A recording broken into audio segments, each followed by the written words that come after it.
E aí, gente, era nem Science aqui. No episódio de hoje, a gente vai voltar com matemática com Python. Faz tempo que a gente não faz um vídeo sobre isso. E a verdade, a inspiração para esse episódio é um mangá, né? Manhwa, na verdade. Um mangá coreano. Chamado Quant of Wall Street, que mostra a história de um cara que trabalha no mercado de ações, né? Fazendo algoritmos. Uma empresa chamada Merrill Lynch. E até tem uma parte aqui, por exemplo, que mostra a história da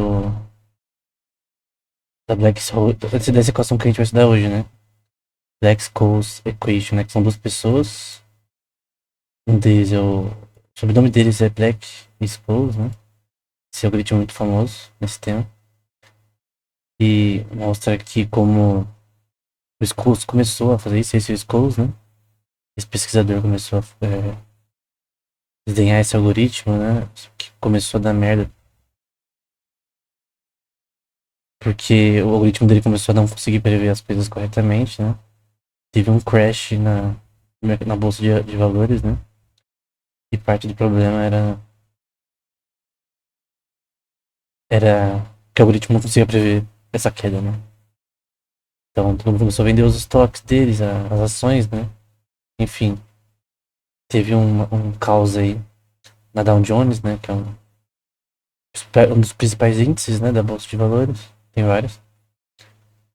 O mercado já caiu mais de 5%. E tem uma parte aqui interessante que ele fala, né? Que moléculas não têm emoções, né? Que o modelo do Black Scholes tem a ver com considerar a forma que o mercado de ações e até o mercado financeiro se comporta como moléculas, né?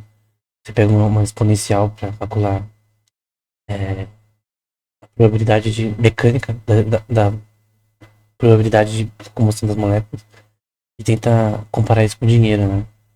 Mas, como ele fala aqui, né? Moléculas não têm emoções. As pessoas são diferentes, né? Elas são diferentes dos seres humanos, tá escrito aqui, né? Então, não tem como qualquer modelo econômico, na verdade, matemático, prever o futuro com certeza, né?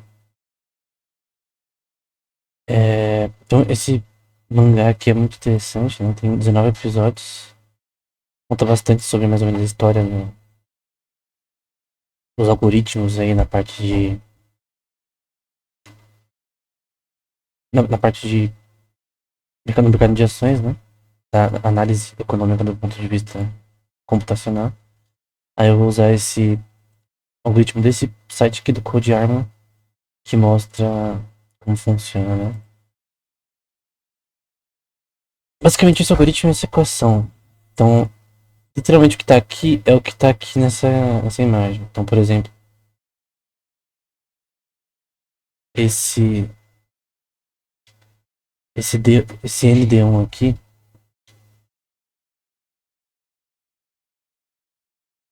tipo, na verdade eu tenho que mostrar aqui qualquer coisa. O C é para Call Option Price. O que é Call Option? É um contrato entre o comprador e o vendedor sobre uma compra de uma certa ação. Há um preço definido, um prazo de expiração, né? Então você compra uma opção de uma ação, ela vai expirar numa certa data para você receber o lucro ou perda, né, do que você comprou, né? O price é o preço que esse asset vai ser vendido é, se você usar a opção de put option, né? E strike price vai ser o preço no momento da compra. Coisas importantes, uma option em si é parecido com future. O future uma coisa que você compra, por exemplo, o future sobre commodities, né? Sei lá, no preço do arroz, ou no preço de carne, né? Bife, ou de ouro, prata, né? Você compra esse future, por exemplo, você está especulando no preço da prata. E, no caso, ele expira numa data específica, né? Então, se o preço da prata subiu nessa data específica, você ganha, senão você perde. você baixou, né? Então você tem que meio que especular a um tempo específico. A option, ela pode. Você não tem um prazo específico para você vender. Você vende na hora que você quiser. Então, o future, por exemplo, um future de uma commodity, né? De um algodão, enfim, qualquer commodity, ela expira num prazo específico que você não pode controlar. O option, quando você quiser, né? Isso é uma option. Então, eu acho que já fiquei mais ou menos. E então aqui a gente tem o preço inicial ao longo do tempo, o preço não tem, na verdade, o tempo de maturação dessa ação, risco que ela tem, enfim. Então aqui a gente tem o logaritmo, essa parte aqui, CNPlog, NumPy é uma library para usar para matemática. NumPy é o logaritmo de ST, né? Dividido por K, lembrando. E se ST é o spot price, se eu pôr aqui spot price,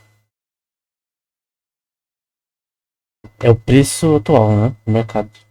Seja uma security, uma moeda, uma commodity, né? Caso a nossa option. Então, é o spot price ao longo do tempo dividido pelo strike price, preço que você vai comprar em si. Então, essa equação aqui mais R, mais sigma, que é o standard deviation, né? A deviação dessa distribuição, dividido por 2 vezes T, que é o tempo da maturação.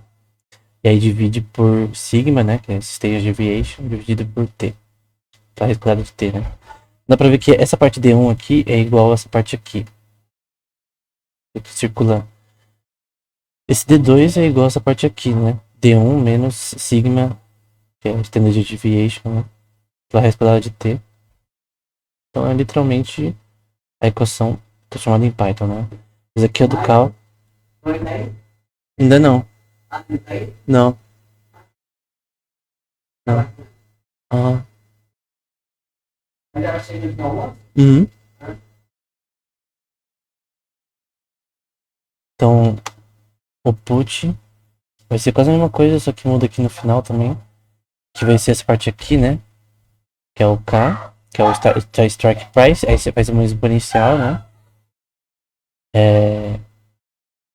Ao longo do tempo dessa função, né? Uma função exponencial que a gente vai ver no gráfico aqui. E a gente tem aqui essas variáveis, né? O strike price, que a gente pode mudar, né? A taxa de risco e o tempo da maturação. Aí o sigma, né? Que é a standard deviation, que é esse valor aqui em grego. E aí, no caso, com o código aqui da CodeArm, né? Dá pra ver aqui o call value e o put value dessa option aqui, né? Eu posso mudar essa daqui, eu posso deixar 0.5. Posso mudar essa deviação para deixar ela maior, né? De preço. Dá pra ver que muda aqui, né?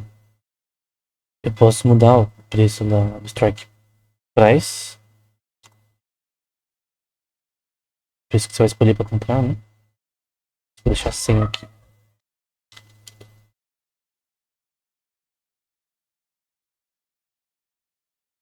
E aqui no eixo Y a gente tem um valor. E aqui a mudança aqui no. Eu tenho que lembrar o S. No spot price, né? Lembrando que o spot price é o valor atual do mercado. O strike price é o preço que você que tem a option pode ter sobre essa option para vender ou comprar. Enfim. Então basicamente é isso. Né? Vou deixar algumas coisas aqui. Então tá na descrição o código. E até porque eu mostrei isso daqui, né? Nesse nesse manual eles falam bastante sobre esse. Acho que no episódio 6. Eles falam também do Edge algoritmo. Algoritmo 33.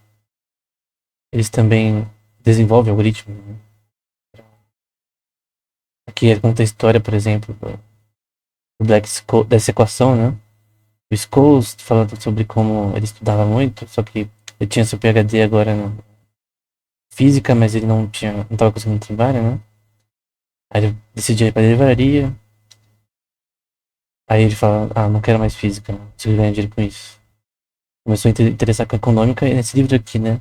Beat the Market, do Edward Thorpe, do Shin Kasuf, esse mangá fala sobre o Edward Thorpe, sobre como ele foi o primeiro quant, né? O cara relacionado a equações no mercado de ações, que é o algoritmo 33, hedge fund algoritmo, uma coisa assim. E aí, esse é o Edward Thorpe, né? Enfim. Ele começa a tentar criar esse algoritmo, falando com o Black, né?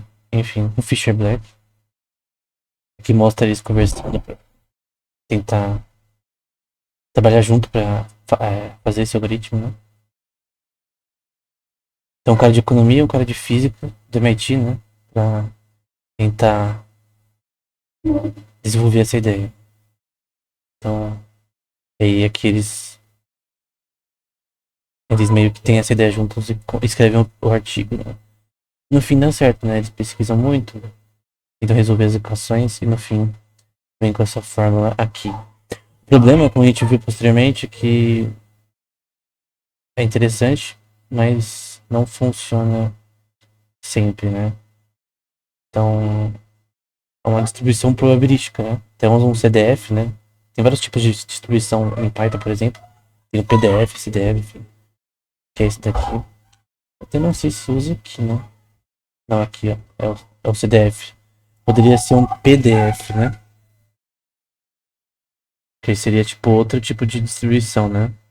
Dá pra ver que se eu ponho um PDF aqui na parte de. Que é uma probabilidade, uma função de probabilidade de distribuição, né? Probability density function, dá pra ver que muda bastante. No caso aqui, a equação do Black Rose é CDF, né? Uma letra aqui no código, né? Mas a parte algorítmica é diferente, né? O PDF, ele é bem diferente do CDF. Não tá mostrando aqui. PDF probability. É diferente. Aqui é uma bell curve.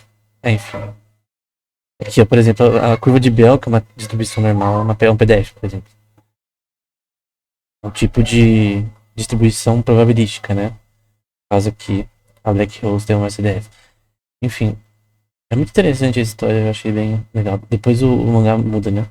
Então, ele estava tentando definir que os preços dos produtos nas opções, né? Que estava falando aqui, seriam randômicos como a movimento de moléculas, né? Aí descreve, por exemplo, o Brownian Motion, foi resolvido por Einstein, por exemplo, que é um movimento randômico de partículas, né?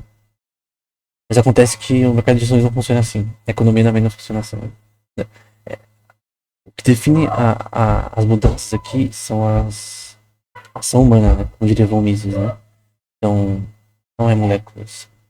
Aqui eu falo sobre essa equação, né?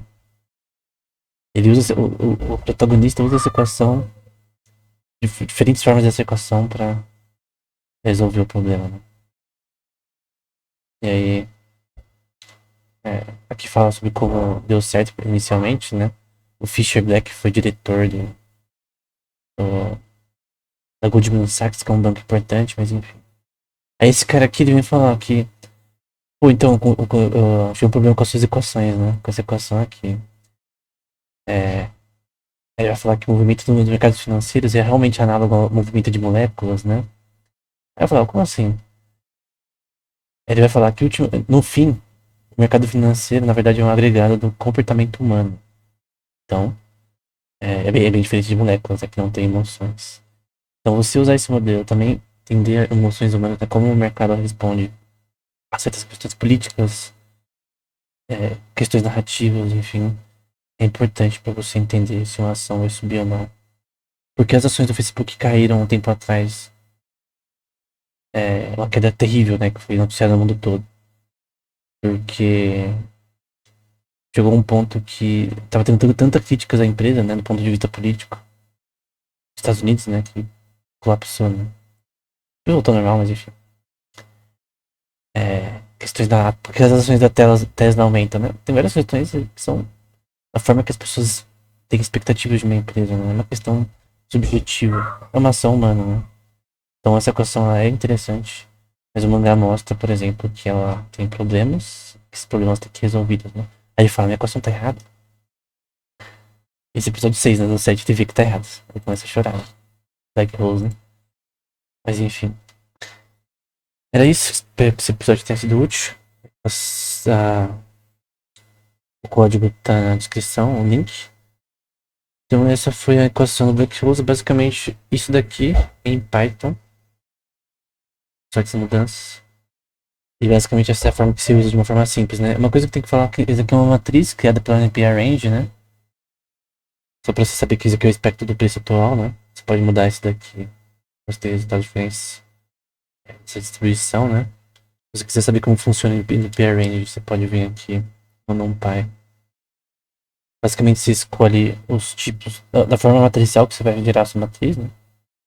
De qual número até qual número, né? Tem várias formas de você usar isso daqui. Você quer um array, né? É para isso que serve esse NPRange aqui, né? Mas você pode mudar esses valores dependendo do tipo de preço que você quer moldar aqui, né? Dá pra ver que aumentou aqui nessa parte o, os preços, né? Eu posso mudar também aqui. Enfim. Então, basicamente é assim que funciona, né? Então, são três coisas importantes. A equação em si, que é essa parte aqui, tanto para o call option quanto para o put option. O CDF, né, que é a forma de probabilística usada aqui, não é PDF, CDF. As variáveis, os preços, que aqui é uma matriz, diferença de preço. E aqui a gente tem para você plotar o gráfico, né? Que é straightforward aqui, né? Enfim. Você pode mudar o título também, essa parte aqui. Enfim. Aqui é o eixo X e o Y. Enfim, era isso. Espero que esse episódio tenha sido útil. Até o próximo.